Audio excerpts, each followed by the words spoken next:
தமிழர்கள்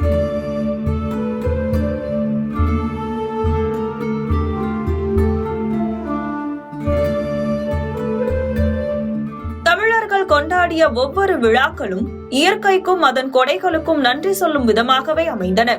அந்த வகையில் சங்க காலம் தொட்டே தமிழர்கள் கொண்டாடி வரும் மிக தொன்மையான விழாக்களில் ஒன்றாக கார்த்திகை தீப விழா விளங்குகிறது.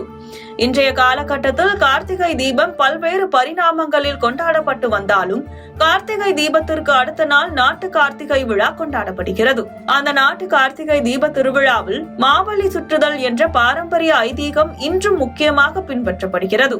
மாவலி சுற்றுதல் என்றால் என்ன? மாவலி சுற்றும் முறை பற்றி பார்க்கலாம். திருவண்ணாமலை, விழுப்புரம், மயிலாடுதுறை, வேலூர், சேலம் உள்ளிட்ட பல வட மாவட்டங்களில் மாவலி சுற்றுதல் கடைபிடிக்கப்படுகிறது.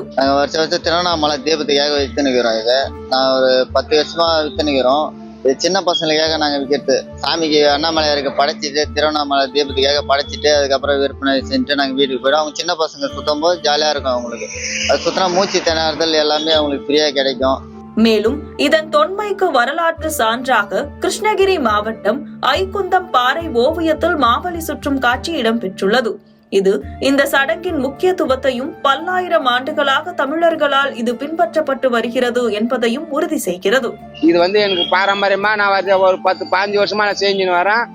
5 வருஷமா செஞ்சு வித்துன்னு வரேன். இதுல எந்த ஒரு மாசம் அடையாது, எந்த ஒரு மாசம் படியாது. இதுல எல்லா பசங்களுக்கும், சின்ன சின்ன பசங்களுக்கு, அந்த முருகனுக்கு, அந்த அண்ணாமலையாருக்கு இதை வாங்கி படிச்சா நன்மை நடக்கும், நல்லது நடக்கும். இதற்காக பணம் பூக்கள் மலரும் காம்பினை நன்கு காய வைத்து காற்று புகாமல் பள்ளத்துக்குள் வைத்து தீயிட்டு கரியாக்கி அதனை நன்கு அரைத்து சலித்து துணியில் சுருட்டி கட்டுவார்கள்.